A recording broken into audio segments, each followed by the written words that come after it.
Earth was caught off guard when they arrived. The skies darkened, and the air crackled with the unfamiliar hum of alien technology.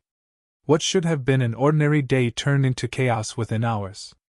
Their ships hovered above major cities, cutting off all communications, rendering humanity's defenses useless. At first, people thought it was a cosmic event, something natural, but soon, it became evident that this was an invasion. A conquest, not just of land but of humanity itself. The aliens were swift and precise. They didn't need to engage in full-scale warfare. Their advanced technology disabled everything that Earth had to fight back.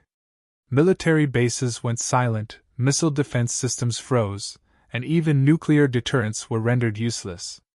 The invaders didn't find Earth to be a challenge. They moved with mechanical efficiency, dismantling everything humans relied on with no resistance worth mentioning. These invaders weren't just conquering Earth, they were mocking it. Humanity, they thought, was primitive, weak, and unworthy of their respect. Broadcasts from their leaders, transmitted on hijacked satellites, made their contempt clear. They laughed at Earth's history, deriding the myths, legends, and heroes that humanity had held dear for millennia. What value could ancient gods and warriors have in the face of such overwhelming superiority? Earth's stories were trivial. To them, we were ants clinging to fantasies long dead. On the ground, there was confusion. Cities crumbled under the weight of alien control, and people fled. But among the chaos, a small group of survivors quietly began to speak of the old legends. These weren't ordinary citizens. They were keepers of a forgotten past, descendants of a line that had kept an ancient secret. Among them was a single individual who, until now, lived an unremarkable life. This protagonist, our protagonist, was unaware of the burden that lay on their shoulders. While cities burned and people panicked, a quiet unease filled the air, though few understood why. For the protagonist, strange dreams had started to plague their nights. Visions of a war god, buried deep within the earth, chained and forgotten, filled their mind. A deity that had once stood at the peak of human civilization, now long lost to history. In these dreams, the protagonist saw a connection between the invaders and this god, a god of war who had been bound by their ancestors for the protection of the world. The aliens, meanwhile, continued their mockery.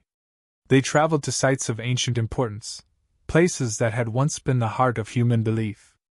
Temples, tombs, and sacred grounds were desecrated without a second thought. In their arrogance, they openly scorned the significance of these locations. To them, it was all part of a dying world's delusions. They destroyed monuments with glee, laughing as they stomped on humanity's cultural heritage. It was at one of these desecrated sites where the real mistake was made. Unbeknownst to the aliens, their actions were more than just symbolic. They were waking something ancient and dangerous. As they set foot on hallowed ground, a tremor shook the earth. It was subtle at first, easily dismissed by their advanced sensors. But then the air shifted, growing thick with an energy they couldn't measure. They felt it in their bones, a primal force that had lain dormant for millennia.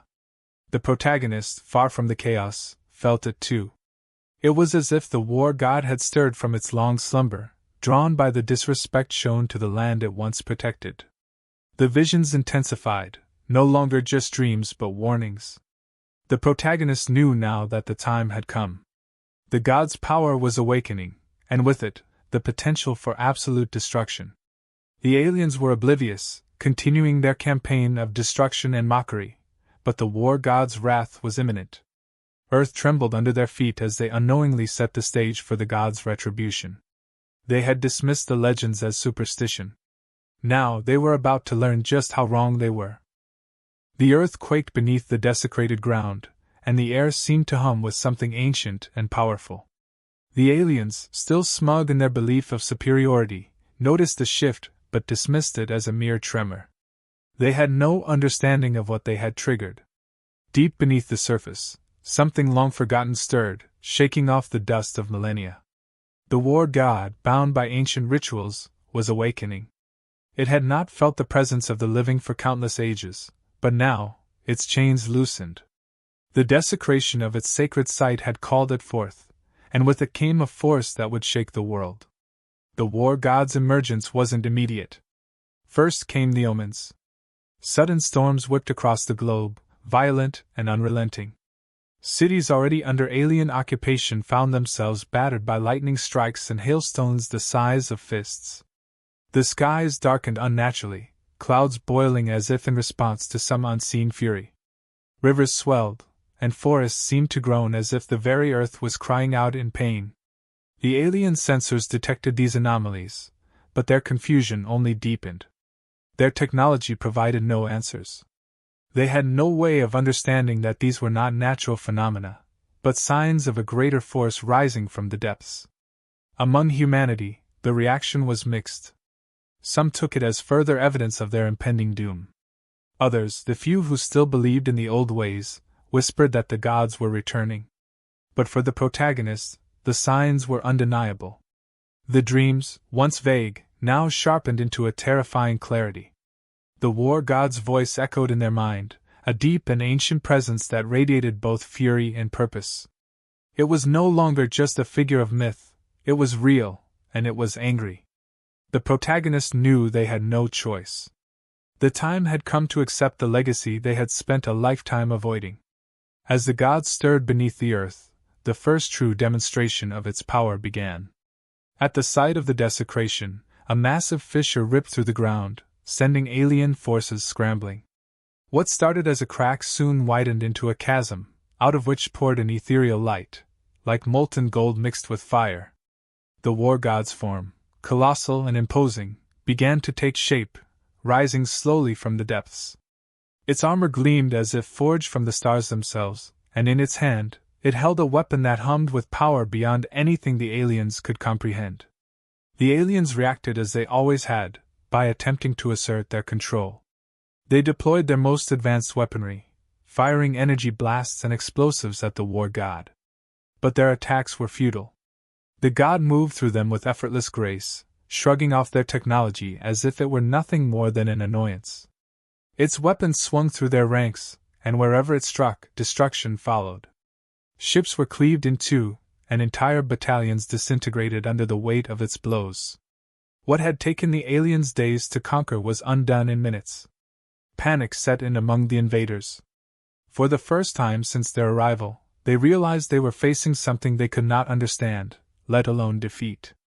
Their superiority crumbled in the face of this ancient force, and they began to retreat, their arrogance replaced by fear. But the war god was not finished. Its anger, built up over millennia of imprisonment, could not be sated by a few fallen invaders. It marched forward relentless, its every step causing the ground to quake. The aliens had awoken it, and now they, along with the humans they had sought to conquer, would face its wrath. The protagonist watched in awe and terror as the war god unleashed its fury. The connection they felt with the god was undeniable now, a bond that transcended time and space. They had always known their family carried the weight of ancient responsibility, but never had they imagined it would come to this.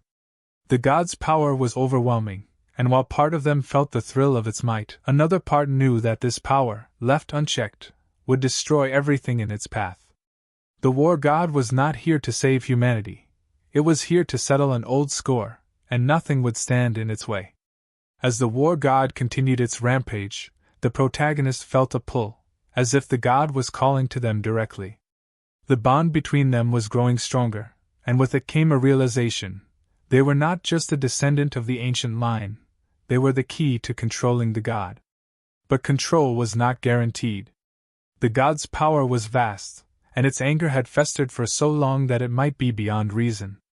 The protagonists knew that to approach the god was to risk everything, but they also knew they had no choice. If they did nothing, the god would destroy not only the invaders but humanity itself. The war god paused for a moment, as if sensing the protagonist's presence. It turned, its eyes glowing with an intensity that made the air around it crackle. The connection between them flared to life, and the protagonist felt the full weight of the god's consciousness pressing down on them. It was a mind ancient and alien, filled with centuries of rage and pain. But beneath that fury, there was something else, a flicker of recognition, a memory of the pact made long ago between the god and the ancestors of the protagonist's bloodline. This was their chance. The protagonists stepped forward, their heart pounding, as they reached out to the god with their mind. They didn't know if they could succeed, but they knew they had to try. The god had awoken, and now it was up to them to decide its fate, whether it would continue its path of destruction or be guided towards something greater. The war god's gaze locked on the protagonist, and for a moment, time seemed to stop. The war god's presence was overwhelming, its power surging like a tidal wave through the bond that now connected it to the protagonist. Every nerve in their body felt like it was on fire, as if the sheer magnitude of the god's energy was too much for a mortal to bear. But there was no turning back. The ancient pact, forgotten by the world but still alive in the bloodline, bound the protagonist to this moment. They had to act, not just for their own sake, but for the survival of humanity. With every step closer to the war god, the protagonist could feel the strain. It wasn't just physical. The god's mind was like a storm, swirling with rage, pain, and confusion. It had been awakened after centuries of imprisonment, and all it knew was vengeance. The protagonist's voice was small compared to the roaring fury that dominated the god's consciousness, but they had to try. They reached out, not with words, but with a deep, instinctual connection that ran through their veins, a connection as old as the god itself. At first, the god resisted. It didn't recognize the protagonist as anything more than a fragile human, insignificant in the grand scale of its power.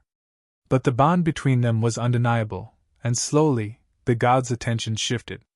Through the chaos of its mind, the protagonist felt a flicker of recognition, a faint memory of the ancient line that had once called the god to battle. It was buried deep, almost lost beneath centuries of rage, but it was there. The protagonists pressed harder, focusing all their will on that thin thread of connection, hoping it would be enough to break through. The god hesitated, its movements slowing. It was still a force of destruction, but now, for the first time, it seemed aware of something other than its own wrath. The protagonists could feel the change, but they knew they were walking a fine line. The god's anger was vast, and it would not be easily tamed. It could just as easily turn on the protagonist as it could on the invaders. But they couldn't back down now. They had to find a way to guide the god, to control its power before it was too late. As the god paused, the aliens, sensing a moment of reprieve, regrouped. Their leaders, once arrogant and dismissive, were now in full retreat. They had grossly underestimated the forces they had awoken. In a desperate attempt to salvage their invasion, they sent a message to humanity, proposing a ceasefire. It was clear they no longer saw humanity as an easy conquest. The war god had changed the balance of power, and now the aliens were willing to negotiate. The offer reached the protagonist through the chaos. It was tempting, a way to end the conflict without further destruction. But the war god was not a force that could be easily swayed by diplomacy. It had been wronged, and its thirst for vengeance was not something that could be quenched by a simple truce. The protagonist knew that controlling the god would be far more difficult than just stopping the aliens. If they failed, the god would destroy everything, alien and human alike. The aliens, however, were relentless in their attempts to broker a deal. They recognized the protagonist as a key figure in controlling the war god, and they reached out, offering advanced technology, resources, anything that might sway humanity to their side. But the protagonists knew that this was not just a political battle, it was a fight for control over something far more powerful than either species could fully comprehend. As the aliens attempted to communicate, the war god's anger flared again, its impatience growing. It did not care for treaties or negotiations. To it, the invaders were nothing more than pests that needed to be crushed. The protagonist felt the god's rage rising once more, threatening to overwhelm the fragile connection they had managed to establish. They had to act quickly, before the gods slipped entirely out of their control. Drawing on the full strength of their ancient lineage, the protagonist focused their mind, reaching deep into the war god's consciousness. It was like standing in the eye of a storm, chaos all around them, but with a core of calm, if only they could reach it. The god's power was immense, but within it, there was something more. Buried beneath the fury was a purpose, a reason it had been called to battle in the ancient past. The protagonists knew that if they could tap into that purpose, they might have a chance to steer the god away from total destruction. But the war god was not easily swayed. Its mind was vast, and its fury had festered for centuries. The protagonist could feel the weight of its pain, betrayed and forgotten by the very people it had once protected. It wanted revenge, not just against the invaders, but against the world that had left it behind. The protagonist understood this pain, and for a moment, they felt themselves slipping into it, tempted by the god's raw power. It would be so easy to let go, to allow the god to unleash its full might. The invaders would be annihilated, and humanity would be forced to reckon with the consequences. But the protagonist knew that this was not the way. The god's anger had to be tempered, not unleashed. They had to show the god that there was more to its existence than destruction, that it could be a protector once more, not just a force of vengeance. With every ounce of their strength, the protagonists reached out to the god, not with commands, but with understanding. They acknowledged its pain, its anger, and its desire for retribution, but they also showed it the world as it was now. The god was not alone, its legacy lived on in the bloodline, and the stories passed down through generations. The protagonist was not just a descendant, they were a part of the god's story, just as the god was a part of theirs. Slowly, the war god's fury began to ebb. It was not gone, but it was tempered, controlled. The protagonist could feel the balance shifting. The god's power was still immense, but now it was focused, its rage directed not at the world, but at the true threat, the invaders who had desecrated its land. The protagonist had done it. They had taken control, not by force, but by understanding. The war god was no longer just a weapon, it was an ally, a protector. But the battle was not over. The aliens were still a threat, and the war god's power would be needed to drive them off for good. The protagonist stood at the center of it all, the fate of both humanity and the war god in their hands. The war god stood still for a moment, its immense form casting a shadow over the battlefield, while the connection between it and the protagonist solidified. The aliens, now fully aware of the power they had unleashed, scrambled to regroup, hoping to find some last-ditch strategy that could halt the oncoming destruction. They had come to Earth expecting a weak, easily conquered world, but now they faced something far beyond their comprehension. The protagonist, feeling the weight of responsibility grow heavier with every passing second, knew the time for decisions had come. The war god was no longer a rampaging force of nature, but a weapon that could be directed. Yet the question remained, how far should they let the god go? The invaders had caused unspeakable damage to humanity, mocking its history and tearing apart its cities. There was a temptation, deep inside, to let the god finish them, to allow it to wipe the invaders off the face of the earth, exacting a brutal justice. But that was not the path the protagonists had chosen. They had seen the full extent of the war god's wrath, and knew that if it were unleashed without limits, the cost would be too high. It was not just about saving humanity from the aliens. It was about preventing a destruction so total that Earth might never recover. The god's power had to be wielded carefully, not as an instrument of revenge, but as a means to restore balance. With a single thought, the protagonist directed the war god's attention toward the retreating alien forces. The god moved with terrifying speed and precision, cutting through their ships and ground units, as if they were made of paper. The invaders' advanced technology, once their greatest asset, was useless against the god's ancient power. Every strike of the god's weapon sent shockwaves through the air, and each step it took left the earth trembling. The alien forces were decimated within moments, their ships falling from the sky in flaming wreckage. The alien commanders, realizing they had no hope of defeating the war god, made a final, desperate attempt to communicate with the protagonist. Through broken transmissions, they pleaded for mercy, offering to leave Earth if only they were spared. They promised reparations, technology, anything they could think of to save themselves from annihilation. Their arrogance had been stripped away, replaced by fear and desperation. They no longer saw Earth as a primitive backwater. They now understood that they had stumbled into something far greater than themselves. The protagonists considered their words. There was truth in the aliens' fear, they had been humbled, and perhaps some form of peace could be negotiated. But trust was hard to come by, especially after all that had been lost.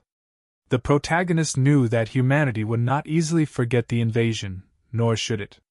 The aliens had come with the intent to conquer, to strip Earth of its culture and identity, and they had paid the price for their hubris.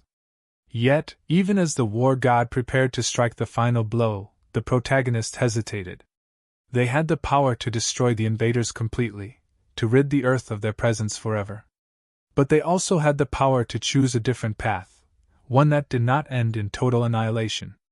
The war god, for all its fury and might, had to be more than just a force of destruction. It had to be tempered with wisdom and restraint, or it would become a threat to all life, human and alien alike. The protagonists made their decision. Through their connection to the war god, they commanded it to halt, its weapon inches from obliterating the last of the alien fleet.